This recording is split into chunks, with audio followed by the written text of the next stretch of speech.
Annual Oregon Coast Literary Award. The Seaside Senior Honors English class has prepared a wonderful program for you tonight. The Oregon Coast Literary Award is given to a living author who is affiliated with Oregon, either as an Oregon resident at some point in their lives, or by choosing Oregon as the setting of their literary work. The award is for a specific work and can be awarded to fiction, nonfiction, or collections of poetry or short stories. The inaugural winner last year was Craig Leslie for his novel, The Sky Fisherman. Aside from reading these works and determining the winner, there were plenty of tasks that needed to be accomplished prior to this event. Each student in our class applied for a position in one of 6 committees, which were responsible for making tonight possible.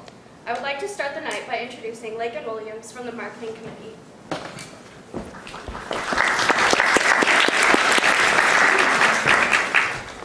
Hello, my name is Lakin Williams, and I am a member of the Marketing Committee.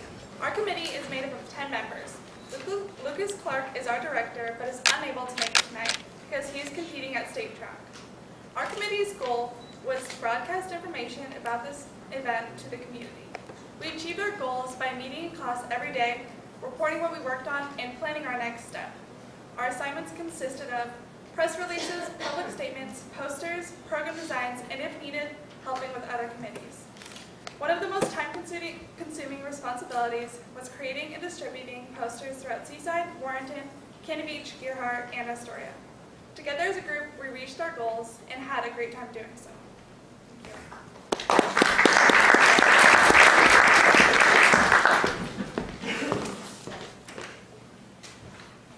Hello, my name is Emma Bergen, and I am the director of the Business Committee. We have spent a lot of time reaching out to our community. We began our committee by meeting regularly in class to plan our upcoming tasks. Afterwards, we would spend either time in class working or heading off out into our community, looking towards obtaining donations for the event. Donations range from candy and art to money donations. As the plans for the event changed due to various obstacles, different donations were needed.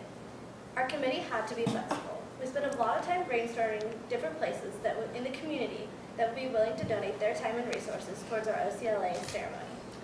Throughout our time together as a committee, we also spent much of our time dividing up the county into different areas for our members to cover for donations. Our committee is made up of 7 members: Ashley Bassett, Emily Becker, Mariah Bolstwaite, Adrian Velasquez, Courtney Klipp, Ashley Gasser, and myself. Reaching out to local businesses is not always an easy task, but thanks to our wonderful community, it was a rewarding experience.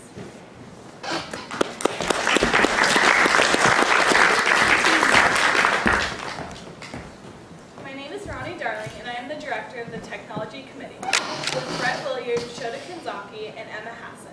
This committee was in charge of spreading the word and information about the event via social networking. Brett and Shota maintained the website and set it up, where Emma and I managed our Facebook, Twitter, and Instagram. We worked closely with the Marketing Committee as well. During the process of planning the Oregon Coast Literary Award, we provided information about the authors, books, date and time, and the event itself. Our committee will be taking pictures throughout the night, and if you'd like to check them out, you can check out our Facebook at Oregon Coast Literary Award. Thank you.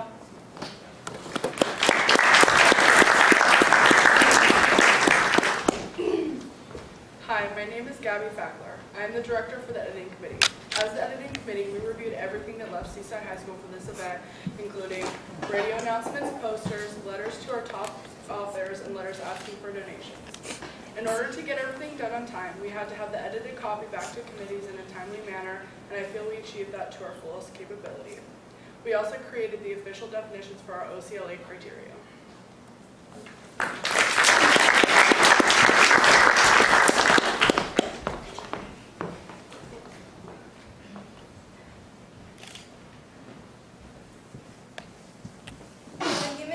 Committee has made the effort to resolve any conflicts that might occur in or between other committees. We take suggestions for current and future events. We have also passed out self, peer, and project evaluation sheets in order to get an idea of how the process is going in the committees, what they think of the finalists, and the process of planning the event. We also report to the Board of Directors with the summary of information that we received from these evaluation forms.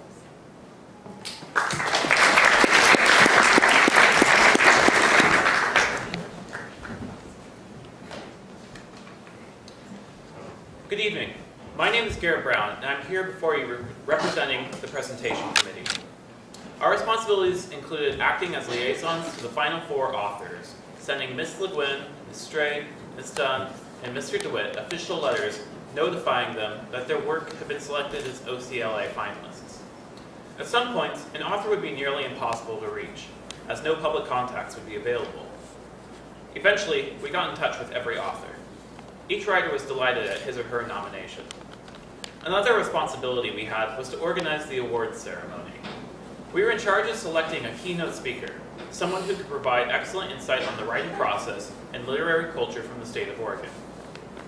All of the committees before you have been working together to honor Oregon authors, but there is one more person we would like to mention. She has been our mentor and our fearless leader, the true woman behind the curtain. We would like to give a special thanks to Ms. Susan Wilderman for her dedication to carrying on the Oregon Coast Literary Award as a Seaside High School tradition. Thank you.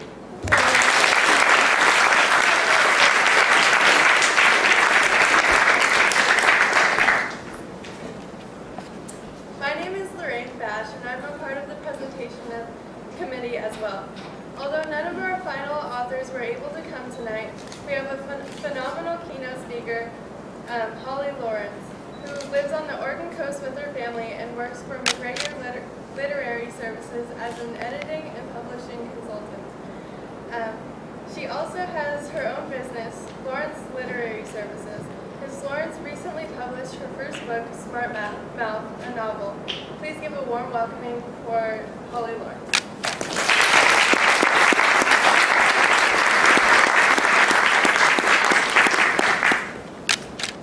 Hello. Flip this over so I'm not reading someone's speech right there.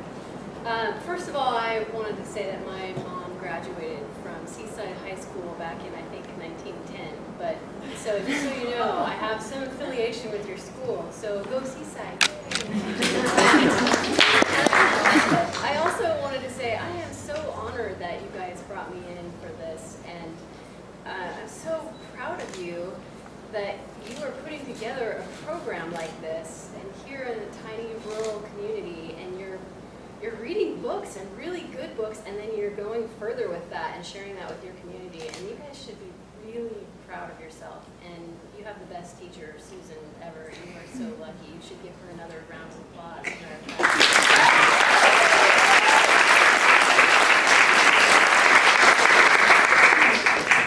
So I thought I'd start with talking about how I even came to write a novel, and then what the process was like and where I'm at with it now.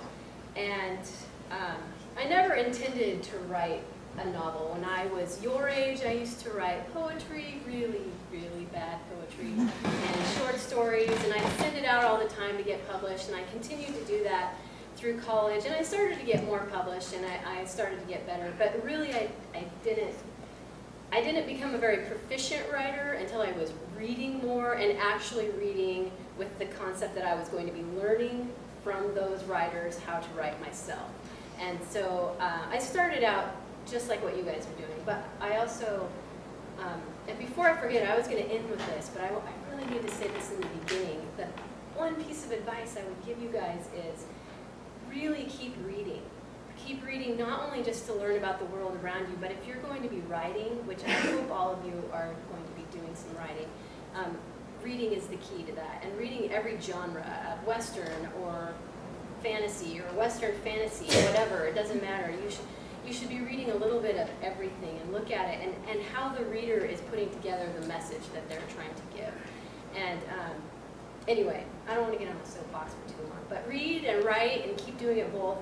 And for me, when I started out, like I said, I never thought that I was going to write a novel. I used to want to, and I was hoping that someday I would be the great American novelist, but I kind of wanted it to just happen without me actually having to do the work. I just hoped that it would like fall out of my head like Zeus's child, whichever one that was. I can't remember the mythology. But of course that didn't happen, and I'm 41 years old, and it took me this long to write a book. And when I started teaching, I think it was in 1996, which was forever ago, and you guys may not even have been born. I don't know, math skill is really bad up here. But when I started teaching, I spent even less time writing for myself. I was writing more and more, or at least giving my creativity to my students. And I don't regret that at all. I loved it, actually. I taught high school English and speech and debate at Neoconi High School for 15 years. And I would help kids write craft speeches and essays and poetry, and then sharing also how to read literature and learn from literature. And I loved doing all of that, but I wasn't doing a lot of writing for myself because it takes a lot of energy to do that. And towards the end of my time as a teacher at Neoconi High School, it was 2010, I got really sick, and that was why I stopped teaching. I didn't stop teaching because I didn't want to do it. I actually really like teaching, and I like being in front of kids and trying to help them figure out where they're thinking and where they're going. But there was some kid in my class had mono, and she was sitting at my desk for 3 days working on this speech, and she was passing the paper back and forth to me, and somehow I got mono from that. And so because I was 39 at the time, you know, I was old. I was really old for getting mono, and my old